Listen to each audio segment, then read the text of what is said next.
Seu aspecto era monstruoso. O corpo era formado por serpentes, fragmentos e partes humanas.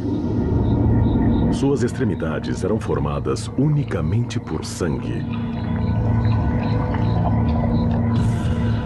Sua saia era feita de serpentes.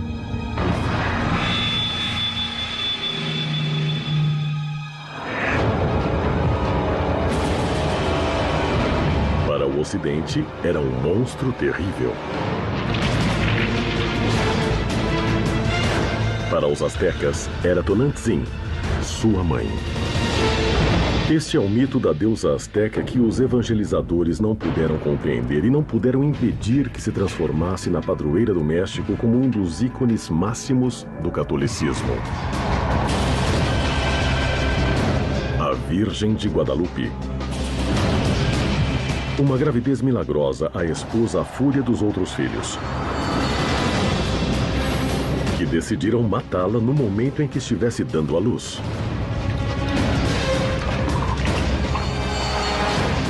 Ela, a Mãe Suprema, a deusa da terra, aguardava seu trágico final. Seu aspecto monstruoso não a salvaria da ira de sua família.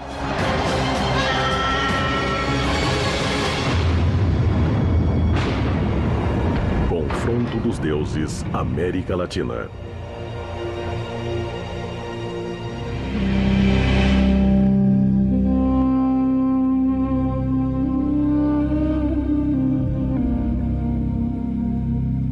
Ela media 2,5 vezes o tamanho de um ser humano e parecia realmente como uma força potente da vida, da morte, da criação, da destruição. Ou seja, eu não poderia dar outras características, porque isso a representa. Era uma deusa de aparência terrível, no sentido correto do termo. Espantosa, terrível, muito impactante. Para os astecas, esta deusa se relacionava diretamente com a terra, que é onde se encontram a vida e a morte para qualquer cultura agrícola. Ela era terra e morte. Esse é um ponto muito importante. Tinha esse aspecto tétrico e tinha esse aspecto frio da morte e da terra. No contexto indígena pré-colombiano, diferente para o mundo cristão, a morte era genética e também recupera o ser que existiu e o recicla. Nós imaginamos a criação e a destruição como coisas diferentes. Pensamos em Deus tocando o dedo de Adão na Capela Sistina, não é? Passamos longe dessa representação, mas basicamente elas são iguais. Uma é um pouco mais sublime, não? E a outra está mais perto do sentido de Paris.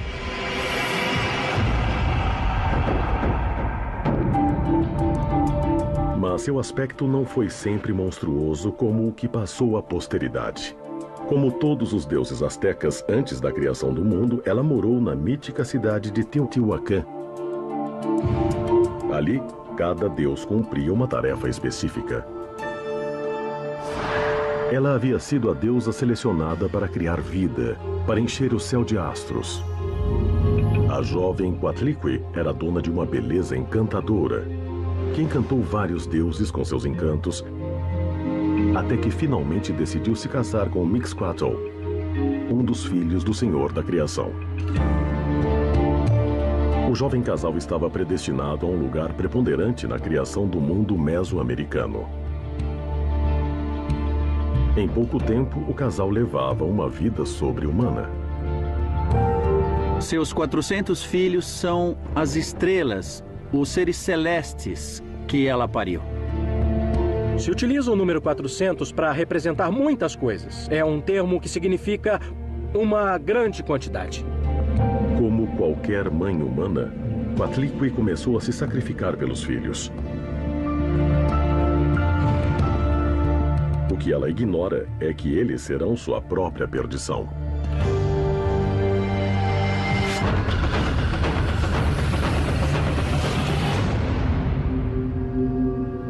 Entre os 400 se destacava uma jovem deusa, a filha mais velha de Coatlicue. Coyolxauhqui, a primogênita, é a Lua. Os filhos que começaram a nascer depois foram ocupando seu lugar no firmamento, convertendo-se em estrelas. Coyolxauhqui, ela era uma deusa ricamente trajada, usava correntes e braceletes. E creio que se imaginarmos a Lua em relação às estrelas, há uma predominância da Lua quanto à luminosidade, quanto ao tamanho de nossa perspectiva. Coyolxauhqui era a filha mais poderosa de Coatlicue e Mixcoatl. Seu caráter a colocou imediatamente como líder entre todos os seus irmãos. Coatlicue e Mixcoatl cumpriram a primeira missão que lhes foi encomendada e povoaram o céu de estrelas. Estavam felizes.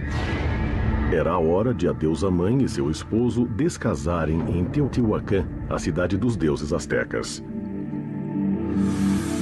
Essa cidade, situada a poucos quilômetros de Tenochtitlan, a capital do império, segundo as lendas astecas, havia sido antigamente a residência de seus próprios deuses. Teotihuacan foi uma cidade enorme. Em seu tempo, no ano 300 de nossa era, maior do que Roma. Foi possivelmente a maior cidade do mundo. Era uma cidade multiétnica que havia encontrado um modo de absorver as pessoas e fazer um caldeirão cultural de uma riqueza incrível. Teotihuacan era uma cidade muito anterior ao Império Azteca e começou a ser construída aproximadamente no ano 100 a.C. Mas seu apogeu chegaria no século III d.C., quando chegou a ter mais de 200 mil habitantes.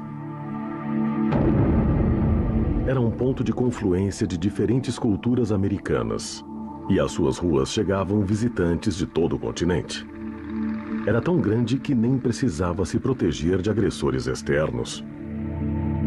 No século VII, a cidade começou a declinar lentamente, até que praticamente foi abandonada por seus habitantes.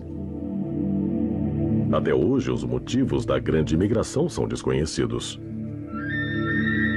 Quando os astecas chegaram ao Vale do México no século XII, a cidade já estava em ruínas.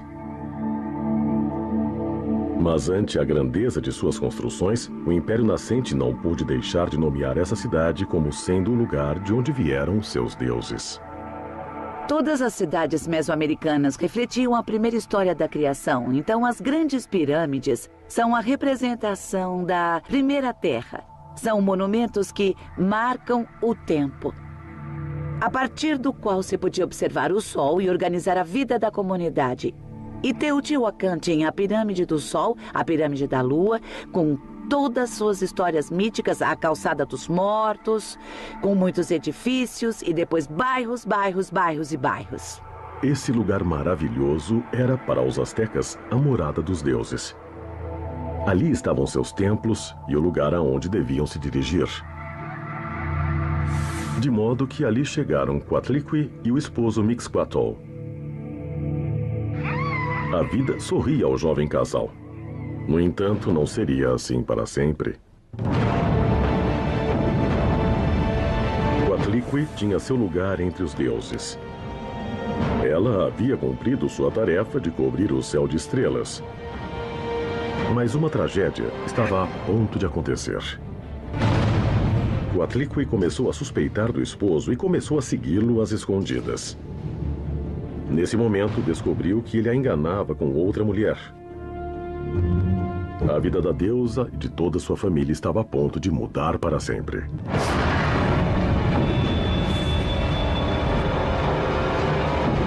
Confronto dos deuses, América Latina. Coatlicue era a deusa mãe dos astecas. Um ser dual, que representava a vida e a morte. Ela era maternal e vivia feliz junto ao marido, o deus das nuvens, Mixcoatl, na cidade de Teotihuacan.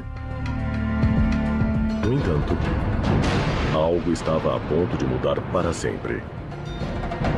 Com o esposo, concebeu mais de 400 filhos que foram ocupar o lugar das estrelas. Coatlicue vivia em seu templo em total harmonia com o esposo e seus filhos. Mas havia uma suspeita em seu coração que ela devia esclarecer. Mixcoatl saiu de casa e Coatlicue o seguiu às escondidas. Mixcoatl era um grande conquistador, que circulava nas aldeias e que também molestava as mulheres. Timalma apareceu desnuda em frente a ele, então ele tratou de cercá-la e finalmente terminou tendo relações sexuais com ela.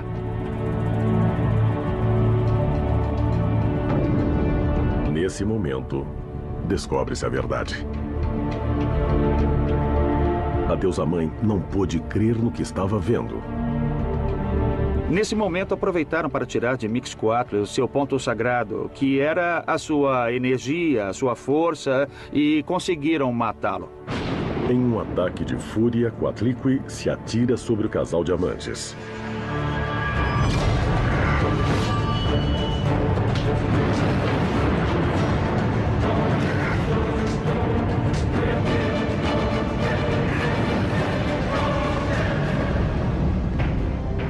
Mixcoatl morreu pelas mãos de Coatlicue.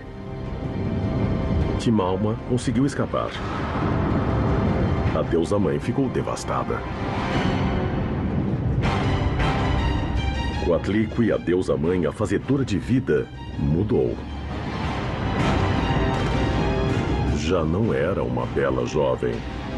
Sem o esposo, a alegria se transformou em dor. E sua vida mudou.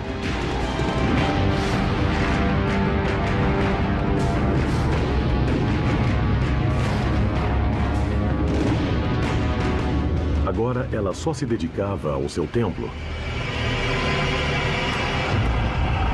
Ela decidiu se dedicar ao templo, na própria Tula, ou perto de lá, no lugar chamado Coatepec, o Monte da Serpente. Coatepec, na verdade, é o nome das pirâmides, em geral, dos grandes templos. É um lugar sagrado e ela se dedicava a varrer como um ato de penitência.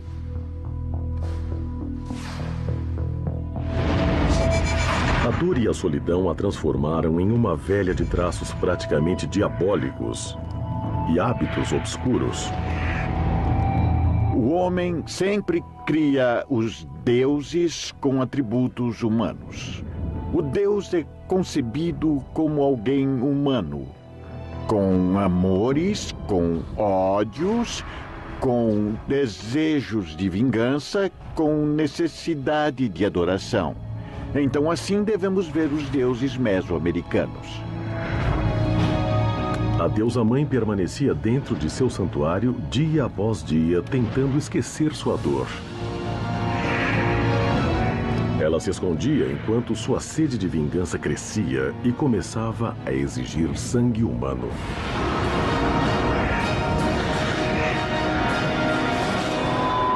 Ela se torna uma divindade que se deve alimentar. Isso implica dizer que se deva ficar o tempo todo fazendo rituais, sacrifícios para poder sustentar e manter a terra. A vida da deusa começou a se tornar rotineira e obscura.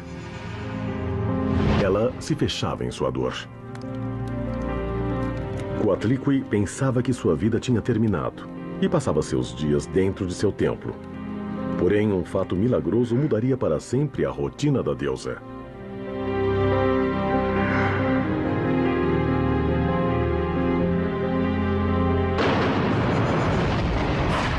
Certa manhã, Coatlicue estava em seu templo, varrendo o chão. Na Mesoamérica, limpar os templos era uma forma de adorar os deuses. Então ela era uma espécie de sacerdotisa e, como estava a serviço dos deuses, devia guardar o celibato. Ela varria para limpar o templo e metaforicamente afastar o pecado, que era o lixo, que era o pó. Varrendo, tirava o pecado. Foi quando um colibri entrou por uma janela e deixou no chão uma bela bola de plumas turquesa. E ali ela viu as plumas, o emblema do céu pelos pássaros. A deusa, surpresa, tomou a oferenda agradecida e a guardou consigo. Era o céu se manifestando de alguma maneira, uma coisa celeste, e era terrestre. Então, aí se juntaram céu e terra.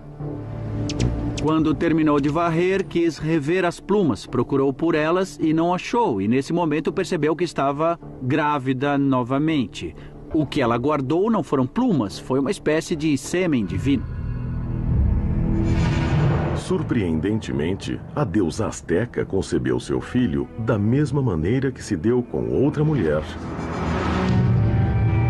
Mais de 1000 anos antes, e a milhares de quilômetros de distância. Foi uma concepção extraordinária, como sempre se associa com as deusas mães, inclusive a Virgem Maria e a concepção de Jesus Cristo.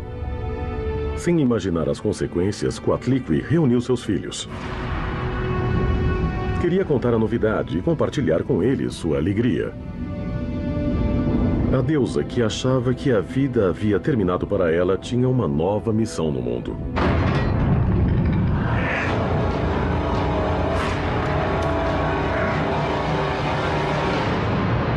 Em seu seio levava um novo deus, a quem caberiam certamente grandes proezas.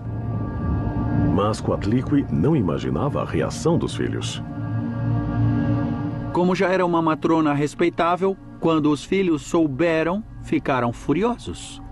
E disseram à mãe que ela os envergonhava, que a mãe deveria se dedicar tão somente a costurar, a coisas relativas às orações. E sabe-se lá com quem ela se meteu para estar grávida. Não acreditaram na história das plumas. Coatlicue ficou arrasada. Seus filhos não aprovaram a gravidez e a acusaram de adultério. Sua alegria se transformou em medo. E ela ficou só, sabendo que os filhos seriam capazes de qualquer tipo de vingança. Interpretaram como uma afronta a eles, porque pareceu que a deusa rompeu o celibato que devia guardar por estar dedicada ao culto dos deuses. Então eles decidiram matá-la. A desonra para os astecas só se paga com a morte. E quem eram seus filhos? As estrelas. Ascension-Huitzilopochtli, as 400 estrelas do sul, lideradas por uma de suas filhas. Afinal, são 400 do sul, os Huitzilopochtli, ou os espinhosos, mas Coyolxauhqui, que é a deusa do caracol da lua, que era a filha mais velha. Coyolxauhqui decidiu matar sua mãe e começou a organizar seus irmãos, os Ascension-Huitzilopochtli, para levar a cabo seu objetivo. Na realidade, todos, menos um.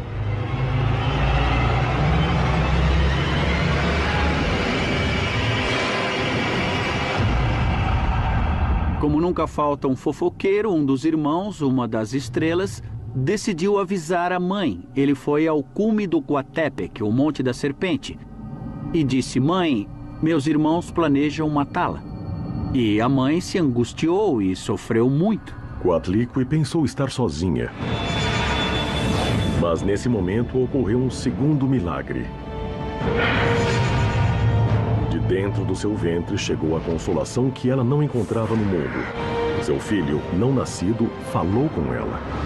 Coatlicue, a deusa mais conhecida, era famosa justamente por ser mãe de Huitzilopochtli, o deus patrono dos mexicas. Enquanto a feroz Coyolxauhqui preparava o ataque à sua mãe, Huitzilopochtli crescia e planejava a defesa. Além da irmã mais velha, ele teria de enfrentar 400 Huitznaua.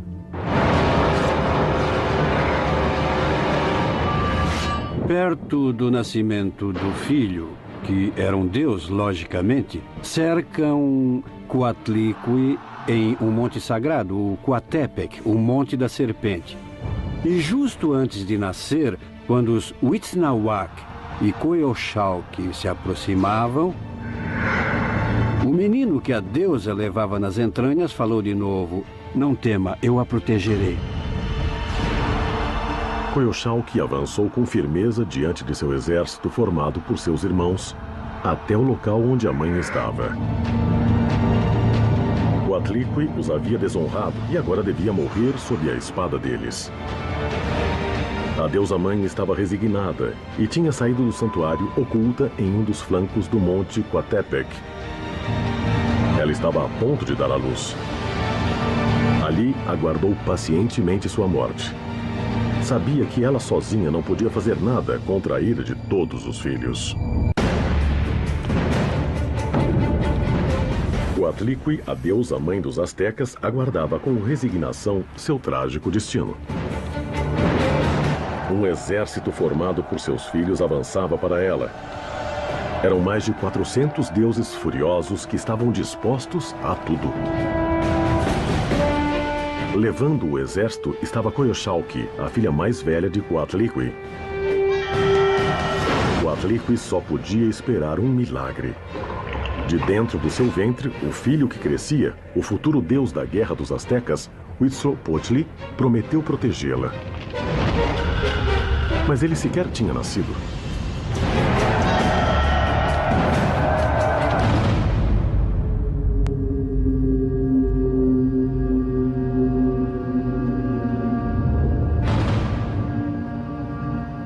Huitzilopochtli, o deus portentoso e altivo, o deus prodigioso, disse a ela do ventre materno: mãe, não se preocupe.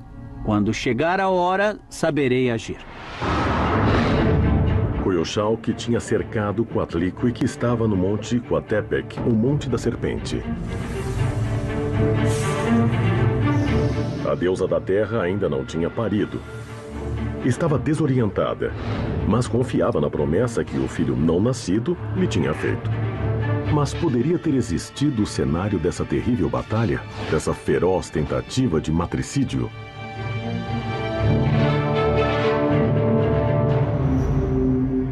O esconderijo onde estava Coatlicue foi um lugar representativo para os mesoamericanos, que foi cenário de outros feitos mitológicos. Considera-se que a representação de Coatepec seja o templo de Tenochtitlan. Situado no centro de Tenochtitlan, o templo maior era a principal construção da cidade, o ponto de confluência da vida religiosa e política dos astecas. Pois é impossível que Coatlicue, o monólito que conhecemos hoje, estivesse na parte superior do templo, ladeando de maneira simétrica dois monólitos iguais, um de cada lado do templo maior. Sobre o templo maior, os espanhóis construíram a Catedral Metropolitana do México. Coyolxauhqui teria chegado a esse local à procura da mãe. Há provas de que assim consideravam os astecas. O que possibilitou isso foi que se encontrou o esplêndido monólito de Coyolxauhqui no templo maior. E não é de estranhar que a batalha estivesse a ponto de se desenvolver no lugar onde os astecas realizavam a maior parte de seus sacrifícios humanos.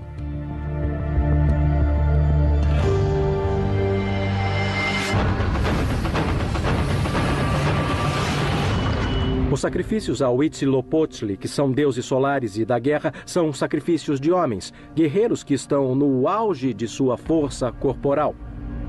E isso claramente os torna muito mais solares e quentes, e este é o alimento adequado para deuses solares e quentes como Huitzilopochtli. Uma parte fundamental da vida ritual dos astecas eram as guerras floridas. Essas batalhas eram concordadas pelos sacerdotes para fazer prisioneiros. Usualmente, dois exércitos se enfrentavam no campo de batalha pelo simples fato de lutar. No entanto, o objetivo era muito mais profundo. Sem essas batalhas, não haveria prisioneiros para serem sacrificados. Sem sangue humano, os deuses não se alimentavam e o mundo seria destruído. Na batalha que estava a ponto de acontecer, podemos entender uma parte fundamental de como os astecas viam e entendiam o mundo.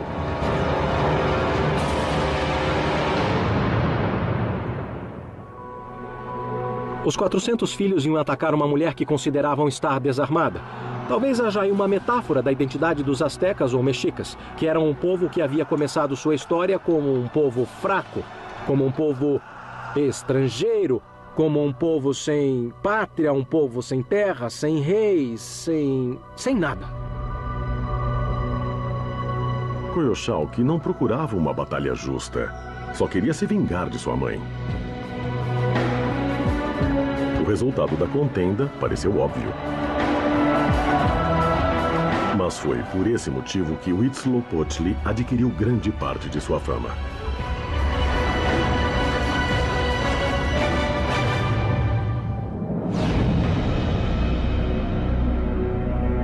E os outros se armavam, faziam ritos, não é? O outro, não confiável, digamos, o fofoqueiro, ia e vinha e contava à mãe que estavam se preparando para a guerra e a mãe, horrorizada, pensava no filho. Os outros já estavam arrumados, porque para a guerra se devia ir decentemente vestido. Punham pintura facial, faziam ritos, pegavam as melhores armas, cuidavam da aparência, punham joias, porque a guerra era uma coisa séria. O tempo passava. O deus dos astecas já tinha um plano. Mas ninguém o conhecia. Coyoxauhqui já estava sobre o Monte Coatepec e parecia que a história de Huitzilopochtli estava por terminar antes de ter começado. Mas Huitzilopochtli não estava disposto a descumprir a promessa que tinha feito à mãe. Em um instante, começou o parto de Coatlicue. Mas não seria um nascimento normal.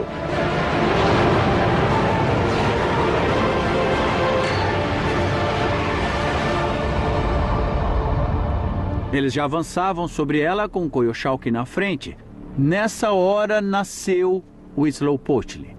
Nasceu como Palas Atenea, que nasceu adulta e armada, saída da cabeça de Zeus. Ele nasceu do ventre da mãe, mas já adulto e trajado como guerreiro.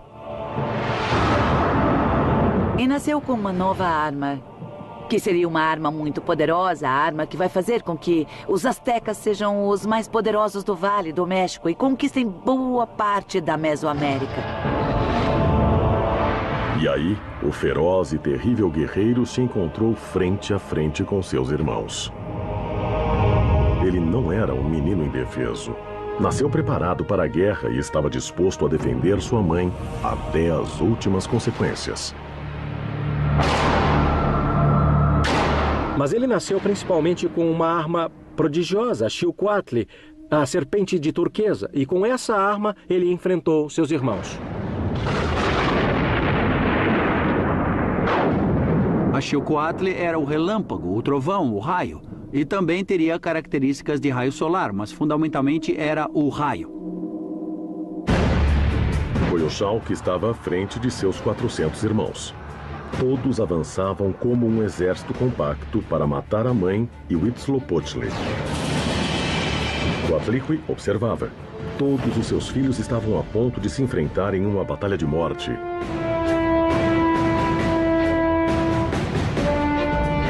Ela, a deusa-mãe, a criadora, estava para contemplar uma das cenas de destruição mais terríveis da mitologia mesoamericana. Mas Huitzilopochtli não tinha intenção de se render. Coyoxauhqui, à testa de seus 400 irmãos, também pensava ir até as últimas consequências. O massacre estava a ponto de começar.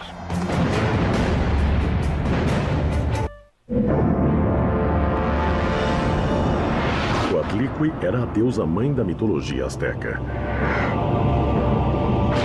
Ela teve uma vida terrível, cheia de mortes e traições.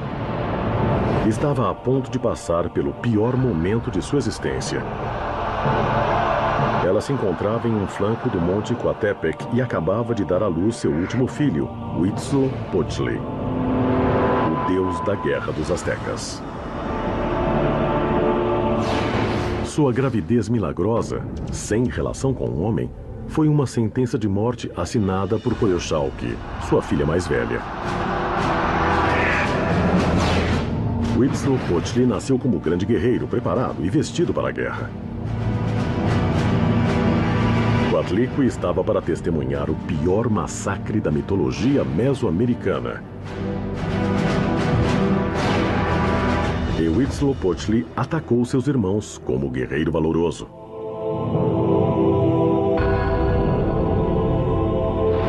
E também armado com a Xiuhcoatl, a serpente turquesa, que seria uma das traduções, ou a serpente de fogo. Com esse raio, atacou seus irmãos. Seu objetivo era enfrentar Coyolxauhqui, a líder da rebelião. E começou uma luta na qual morreram muitos dos seus irmãos.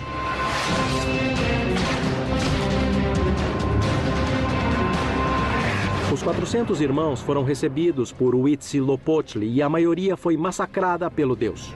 Huitzilopochtli avançava, lutando ferozmente contra seus irmãos. Ele os matava e esquartejava. Os outros olhavam desorientados, mas isso não deteve Huitzilopochtli. Sua sede de sangue começava a dominá-lo.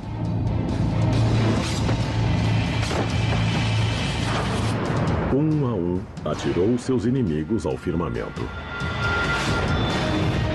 Então, poupou a vida de alguns irmãos que suplicaram que os perdoassem e imploraram por piedade. Rapidamente, Huitzilopochtli chegou até a sua irmã. Antes que ela pudesse se defender, o Deus do Sol atacou. E ela ficou lá, aos pés do monte, esquartejada. A instigadora da rebelião estava morta.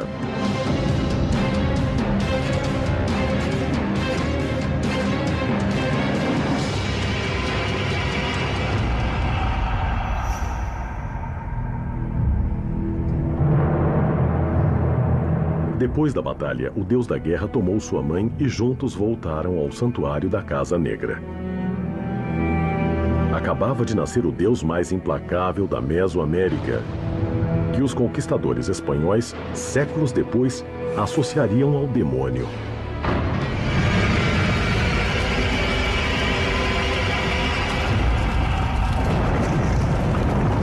Ele se parecia muito com o pai.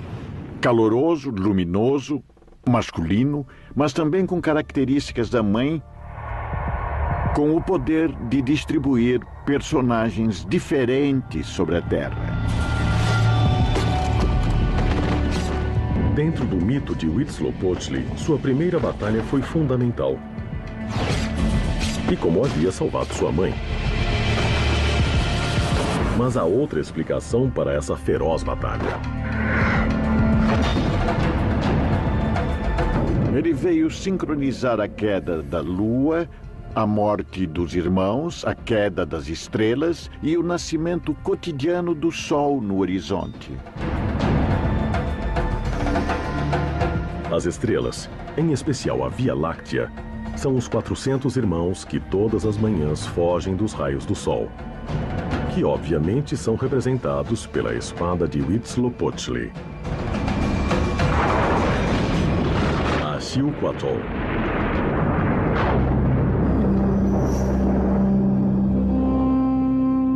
Coatlicue deu à luz um ser fundamental dentro da cosmovisão asteca. E, sem querer, deu ordem ao mundo. Coatlicue escapou, mas sua filha foi sacrificada. Aqui a mensagem que nos é dada é que a ordem cósmica, o cosmo ordenado, é masculino. E para poder ordenar o cosmos, deve-se sacrificar, esquartejar e destruir as mulheres. Mas, por outro lado, o cosmos está feito da matéria das mulheres. A Terra está feita do corpo de Coatlicue e, de certa forma, Huitzilopochtli, ou o seu poder, nasceu da derrota de sua irmã Coyolxauhqui. A dualidade da vida e da morte, parte fundamental da cosmovisão asteca, está presente com muita força neste relato. Até hoje, a vida e a morte estão intimamente relacionadas na cultura asteca. Há um conhecimento da natureza e uma tentativa de gerenciar a força brutal que ela tem. Eles não se sentem vítimas de nada. Sabem que vivem em um universo que pode morrer a qualquer hora, porque o céu pode cair sobre a Terra e acabar com o tempo. Coatlicue é justamente quem dá a vida cada vez que há uma nova criação.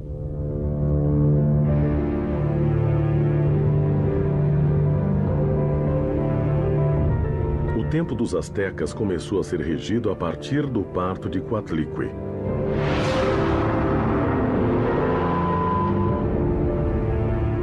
Essa batalha não aconteceu toda de uma vez. Ela se recriava todas as madrugadas e se regenerava. Cada vez que um novo ciclo começava, a continuidade da vida ficava em jogo. Por isso, deviam manter Huitzilopochtli forte. Ele devia triunfar sobre as sombras, devia nascer da deusa-mãe e vencer sua irmã. E ele deveria ser alimentado de sangue e corações humanos.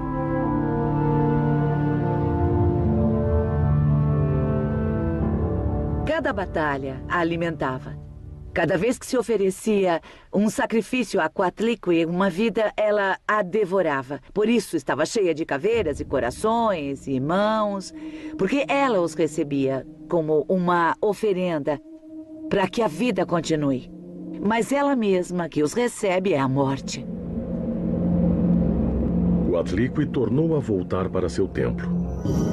O sangue de seus filhos foi espalhado no campo de batalha e dela nasceu o firmamento, o amanhecer e o sol. Com a chegada dos evangelizadores, a expulsão dos deuses mesoamericanos faria com que sua figura se transformasse em outra. Uma que ninguém poderia ter imaginado. A antiga deusa-mãe iria mudar e se transformar na nova padroeira do México, a Virgem de Guadalupe.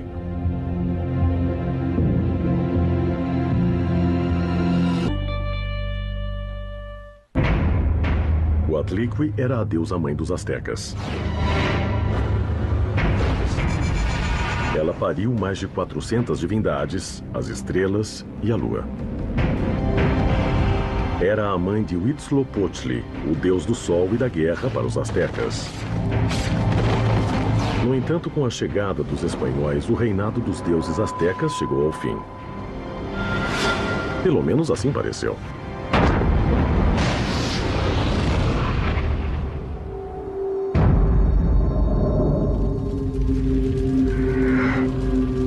Essa deusa também era chamada Tonantzin, nossa mãezinha, que será um nome que os indígenas também vão dar à Virgem de Guadalupe. E aqui se dá uma substituição. Como ela era a mãe do deus indígena e como a Virgem é a mãe do deus cristão, houve uma espécie de convergência. Não sei se foi mesmo algo milagroso ou se foi meio construído, mas o fato é que uma deusa, a Virgem, vai destronar a outra deusa, Coatlicue.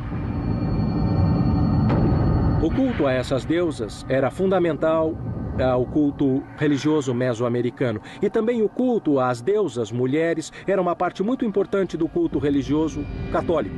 A Virgem Maria, principalmente a partir do século XIII, começou a ser muito popular na religião católica. Digamos que ao longo da expansão do cristianismo, a figura da Virgem Maria, da deusa-mãe católica, foi sendo associada a diversas figuras de deusas-mães que foi encontrando no mundo, e houve algo parecido no México.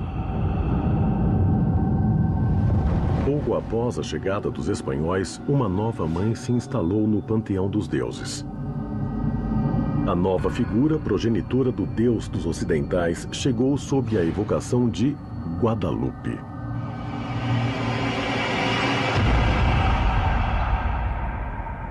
Desde muito cedo, no século XVI, os indígenas começaram a se aproximar da figura da Virgem Maria, um pouco como continuação de suas deusas-mães. E alguns setores da Igreja Católica, dos evangelizadores, dos clérigos, fomentaram essa identificação, porque era uma maneira de que o catolicismo ganhasse popularidade entre a população.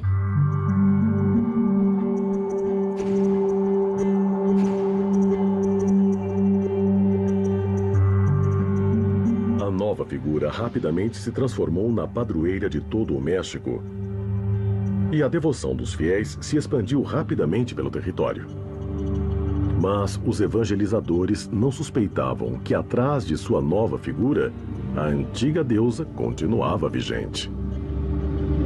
Coatlicue tinha todo o horror da morte, mas também tinha todo o corpo florido de quando as estações mudam.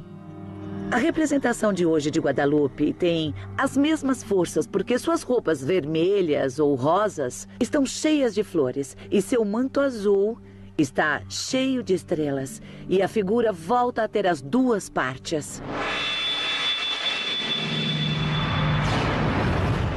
Da mesma forma que a nova imagem trazida pelos conquistadores europeus, ela deu à luz um Deus sem nenhum contato com um homem. As duas mulheres são mães, protetoras e veneradas por seus povos. No entanto, há muitos outros pontos em comum. O culto à Virgem de Guadalupe era um culto em que participavam tanto indígenas quanto espanhóis, e era um dos poucos pontos de convergência entre os diversos setores da população novo-hispânica. A partir daí, ela se converteu na padroeira da Nova Espanha e um pouco no símbolo da integração religiosa entre indígenas e espanhóis.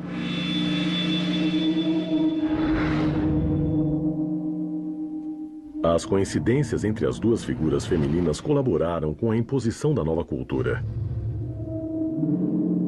Enquanto Coatlicue via o desaparecimento de seu culto, a Virgem de Guadalupe aparecia ocupando seu lugar. A identificação da Virgem como deusa mãe. Inclusive a chamam de Tonantzin, que em língua návatla significa Nossa Mãe, e chamar a Virgem Maria de Nossa Mãe é algo perfeitamente aceitável no catolicismo. Então chamá-la Tonantzin não quer dizer que ela seja a deusa pré-hispânica, mas Nossa Mãe. Por outro lado, há claramente uma identificação entre essa deusa e o culto mesoamericano às deusas mães. Poderia Coatlicue ter trocado sua imagem tenebrosa pela doçura da Virgem de Guadalupe?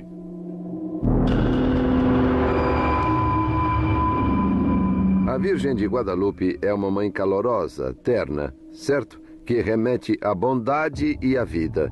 E a mãe dos deuses indígenas é a terra e a morte. Segundo a lenda da conquista, a Virgem Maria se manifestou a Juan Diego, um indígena de Cuautitlán. Eles haviam sido convertidos ao cristianismo poucos anos depois da conquista espanhola. A Virgem de Guadalupe apareceu 4 vezes a Juan Diego, no Monte Tepeyac. Após uma 4ª aparição, a Virgem ordenou a Juan Diego que se apresentasse ao bispo primaz do México, Juan de Zumárraga. Juan Diego levou seu cesto cheio de flores que colheu no Tepeyac, como ordenou a Virgem. No Tepeyacac, hoje Tepeyac, havia um templo a Cihuatl, que para eles também era Coatlicue, a mãe dos deuses, a mãe do deus Huitzilopochtli. E é interessante ver que em 1531, segundo os textos de Guadalupe, a Virgem apareceu a Juan Diego, nesse Tepeyacac, onde está agora o Santuário de Guadalupe.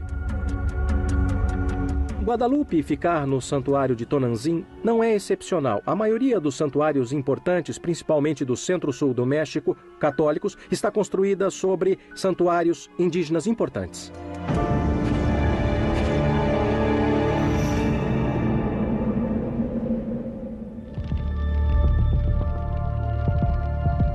De alguma maneira, Coatlicue, ou Tonantzin, como a chamam os astecas, que significa mãe, continua no lugar que foi seu desde o princípio dos tempos. O de Senhora da vida e da morte.